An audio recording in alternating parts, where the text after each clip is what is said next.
जयंती उत्सव समिती, सम्यक colony, the greater Kailas Nagar, Amravati यांच्या विद्यमाने आयोजित आज महात्मा ज्योतिबा फुले यांची 198वी जयंती,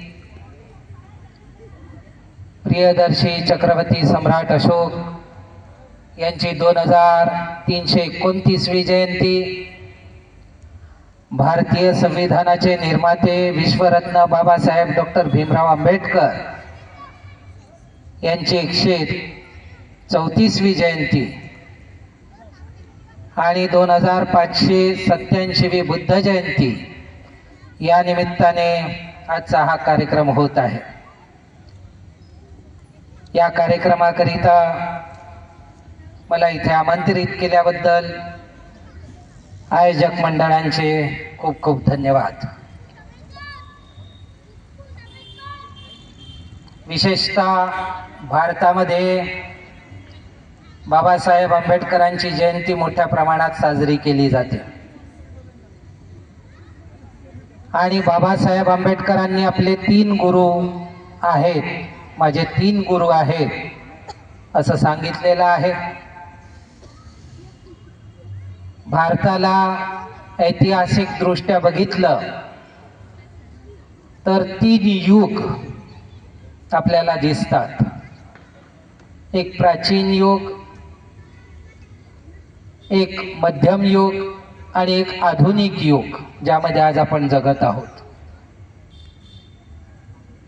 3 युग आणि 3ही युगामध्ये आपल्या देशातील जी प्रमुख समस्या आहे विषमतावादी व्यवस्था, त्या व्यवस्थेच्या विरुद्ध प्रत्येक युगात वेगवेगळ्या लोकांनी वेगवेगळ्या पद्धतीने परिवर्तनाचं कार्य सुरू केलेलं आहे।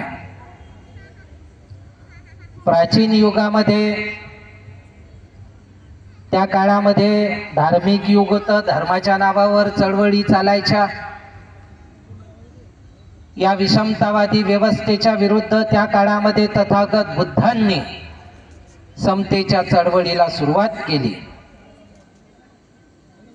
तथागत बुद्धांची ओळख जरी एका धर्माचे संस्थापक म्हणून असली तरी बाबासाहेब आंबेडकर म्हणतात की बुद्ध केवळ धार्मिक व्यक्ती नव्हते, ते सामाजिकही होते, राजकीय चळवळही त्यांच्या चळवळीमध्ये इन्क्लूड होती आणि म्हणूनच बुद्धाच्या चळवळीनंतर सम्राट अशोकाच्या क्रांतीला दखलपात्र म्हणून इतिहासात त्याची नोंद होते। क्रांती आणि प्रतिक्रांती या ग्रंथामध्ये बाबासाहेब आंबेडकर बुद्धाच्या संदर्भात सांगतात की जगातले पहिले समाज सुधारक हे बुद्ध होते, की बहुणा बुद्धाची चळवळ सांगितल्याशिवाय, बुद्धाचा इतिहास सांगितल्याशिवाय जगातील समाज सुधारणेचा इतिहास पूर्णच होत नाही, हे बाबासाहेब तिथे मांडणी करतात। म्हणजेच प्राचीन काळामध्ये ज्यांनी चळवळीची सुरुवात केली, परिवर्तनवादी मानवतावादी चळवळीची सुरुवात केली, त्यांना बाबासाहेब आंबेडकरांनी आपलं पहिलं गुरु म्हटलं। कालांतराने बुद्धाच्या क्रांतीवर प्रतिक्रांती झाली।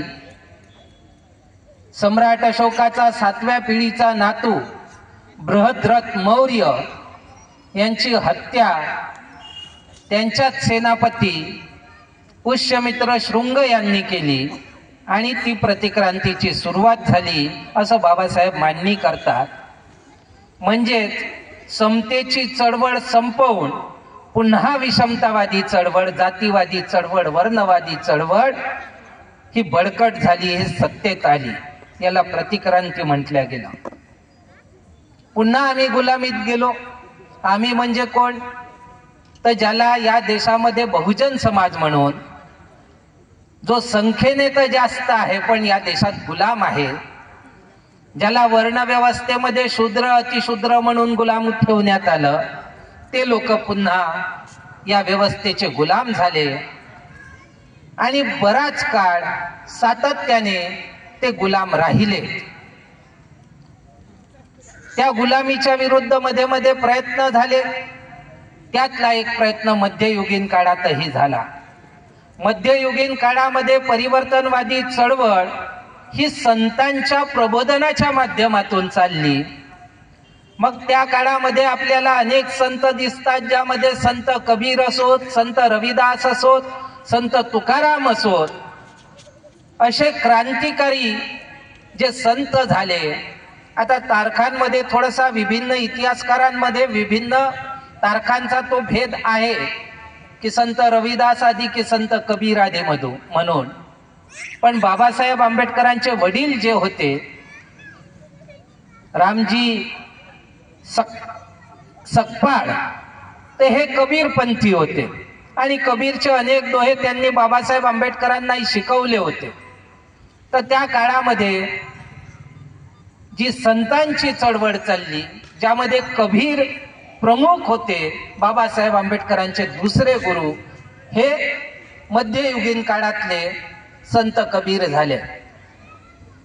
कालांतराने आधुनिक युग, औद्योगिक युग सुरू झालं, आधुनिक कायद्यांचं युग सुरू झालं आणि या युगामध्ये देखील भारतामध्ये विषमतावादी व्यवस्थेच्या विरुद्ध एक संघर्ष सुरू झाला. त्या संघर्षाची सुरुवात पुण्यामधून झाली आणि ती सुरुवात महात्मा ज्योतिबा फुले यांच्या माध्यमातून झाली, ज्यांची जयंती 11 तारखेला होऊन गेलेली आहे. या महात्मा ज्योतिबा फुलेंची सुरुवात चळवळीची कशी झाली, तर त्यांच्या आयुष्यामध्ये एक टर्निंग पॉइंट आला. महात्मा फुले हे माळी जातीचे, त्यावेळी शूद्र म्हणून हिणवल्या गेले आणि आजचे ओबीसी, कालपर्यंत ज्याला शूद्र म्हटलं गेलं होतं ते आजचे ओबीसी संवैधानिकरित्या, कालपर्यंत ज्याला अतिशूद्र म्हटलं गेलं ते आजचे शेड्यूल कास्ट आणि शेड्यूल ट्राईब हे लोक.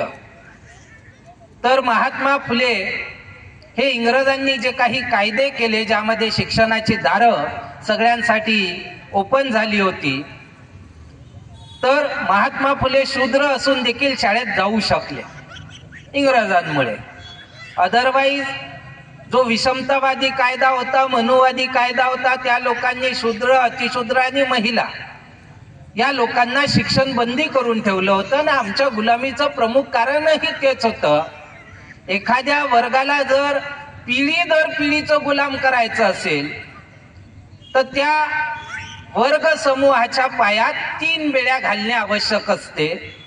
आणि त्या 3 बेड्या कोणत्या, तर त्या वर्ग समूहाला शिक्षण बंदी करून टाका, त्या वर्ग समूहाला शस्त्रबंदी करून टाका आणि त्या वर्ग समूहाला धनसंचय बंदी किंवा संपत्ती बंदी करून टाका.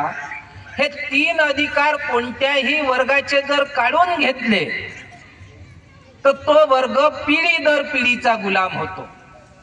आणि आपल्या देशामध्ये बुद्धाच्या, सम्राट अशोकाच्या क्रांतीच्या नंतर सातत्याने 2000 वर्षाची गुलामी आमच्या वाटेला आली होती. इंग्रज भारतात आल्यामुळे